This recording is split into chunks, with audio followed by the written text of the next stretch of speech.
इस वक्त हम मौजूद हैं हल्द्वानी के बार एसोसिएशन ज़िला नैनीताल के बार भवन के बाहर, जहां 28 तारीख को चुनाव होने हैं, जिसमें 700 से ज़्यादा अधिवक्ता इसमें प्रतिभाग करेंगे। और जो इसकी बॉडी है, जिसमें जो पूरी एक जो कार्य समिति बनती है, उसका जो है गठन किया जाएगा, जिसमें अध्यक्ष, उपाध्यक्ष, सचिव, संयुक्त सचिव, सदस्य, तमाम पदों पर जो इस बार चुनाव होने हैं। वो 28 तारीख को चुनाव होने हैं और उसी दिन मतगणना होनी है। चलिए जानते हैं यहाँ की जो स्टैट्यूटरी बॉडी है, जो निर्वाचन आयोग की जो बॉडी है, वो किस तरह से काम करती है। और बार एसोसिएशन का जो चुनाव 28 तारीख को होना है, उस पर अध्यक्ष पद हेतु 4 प्रत्याशी आए थे, जिसमें से एक प्रत्याशी का नामांकन खारिज किया गया है।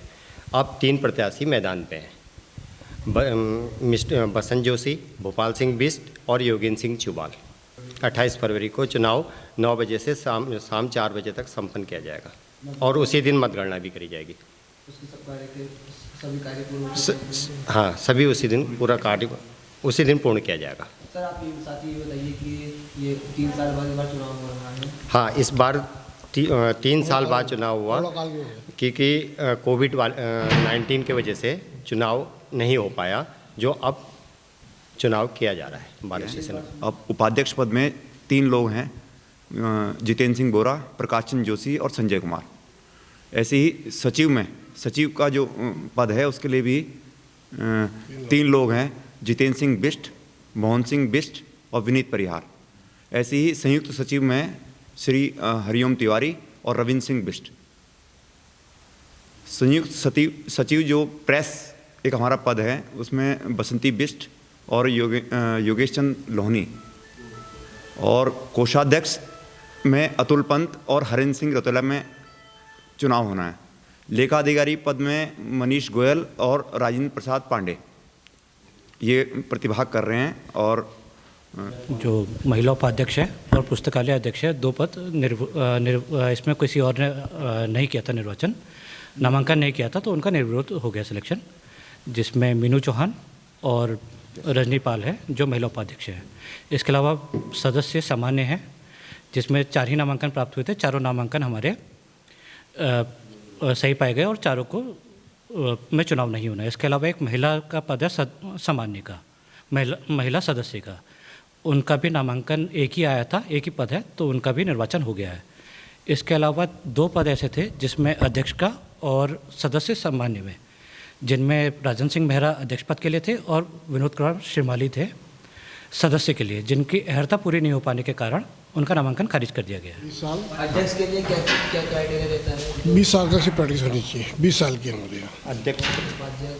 उपाध्यक्ष के लिए 15 साल और सचिव के लिए 12 साल और महिला उपाध्यक्ष के लिए 10 वर्ष। किस तरह काम करती है ये स्टैट्यूटरी जो बॉडी है, किस तरह से काम करती है? ये हमारे जितने अधिवक्तागण हैं, उनके सुख दुख को और उनके कार्य प्रणाली के हिसाब से कोई उनको परेशानी है या कष्ट है तो उसे निवृत्त करती है, उसे निपटाती है। लोकतांत्रिक प्रक्रिया के तहत ही हमारी कार्यकारिणी काम करती है और हमारे सदस्यों द्वारा चुने गए लोग हैं, वही हमारी कार्यकारिणी को चलाते हैं और वही ही देख रेख करते हैं, जैसी अन्य संस्थाएं होती हैं। लोकतंत्र में चुनाव बड़ा महत्वपूर्ण है। लोग चुनाव कर रहे हैं। 2 साल से ये कोविड-19 की वजह से हमारी ये प्रक्रिया नहीं हो पाई थी, अब सुचारू रूप से रहेगी। इससे पहले भी बेहतरीन ढंग से हमारी कार्यकारिणी हमारे बार एसोसिएशन हल्द्वानी पूरे उत्तरांचल में लोकप्रिय है। हमारे यहाँ के कितने वर्षों से यहाँ होता आ रहा है चुनाव बार एसोसिएशन का? 21 साल मुझे वकालत में हो गए, तब से हमेशा ही होता आ रहा है। हाँ, कुछ अपवाद रह गए हों तो बात अलग है, लेकिन चुनाव प्रक्रिया हमेशा सुचारू ढंग से रही है और लोगों ने बढ़ चढ़ के प्रतिभाग किया है। इस बार कितने अधिवक्ता इसमें जो है प्रतिभाग कर रहे हैं? मतलब वोट डाल में 700 कुछ हैं, 728 हैं। लिस्ट हमारे पास आई है, उसमें से कुछ अधिवक्ता ऐसे हैं कि अगर उन्होंने हमारा एक अर्हता और भी है कि ऑल इंडिया टेस्ट एक अधिवक्ता का पास करना होता है, बीसीआई को पास करना होता है, उसके बाद ही वो अधिवक्ता के तौर पे यहाँ पर कार्य कर सकता है और अधिवक्ता के तौर पे ही यहाँ पर वोट डालेगा। ये न्यूनतम उसकी ये बहुत ही ज़रूरी वो है, हाँ ज़रूरी शर्त है कि वो उसको ये BCI का टेस्ट पास करे और उसके बाद ही यहाँ पर नामांकन प्रक्रिया में प्रतिभाग करे, वोट डाले। हल्द्वानी बार एसोसिएशन 1977 में पंजीकृत एक वकीलों के हित के लिए कल्याणकारी संस्था है, जो वकीलों के हित के लिए काम करती है। अधिवक्ता जब कोर्ट में काम करता है तो बार और बेंच यानी जुडिशली और अधिवक्ता के बीच में समन्वय स्थापित करने का काम, क्योंकि जुडिशली एक ऐसा सिस्टम है जो विधानसभा के बाद किसी जुडिशल सिस्टम को, न्यायिक सिस्टम को चलाती है, और अधिवक्ता इसमें एक बहुत बड़ी भूमिका में होता है। और इसी चीज़ को समन्वय के साथ किस तरीके से सुचारू रूप से ये काम करे, इसे निर्धारित करने का काम बार एसोसिएशन का होता है, और बार एसोसिएशन उसी रूप से काम करती है। जहाँ तक काम करने की बात है, ये उसका मुख्य उद्देश्य है। और अधिवक्ता के रूप में चाहे वो अधिवक्ताओं के वेलफेयर की बात हो, चाहे वो अधिवक्ताओं के लिए चैम्बर निर्माण की बात हो, चाहे वो अधिवक्ता कल्याणकारी कोष की बात हो, अधिवक्ताओं के कल्याण की किसी भी योजनाओं की बात हो, वो बार एसोसिएशन बार काउंसिल के साथ समन्वय स्थापित करके उस कार्य को काम करने का प्रयास करती है। आपका वर्तमान में आप अध्यक्ष हैं, और आपके दौरान किस तरह के कार्य किए गए हैं और किस तरह से लोगों को लाभ मिला है?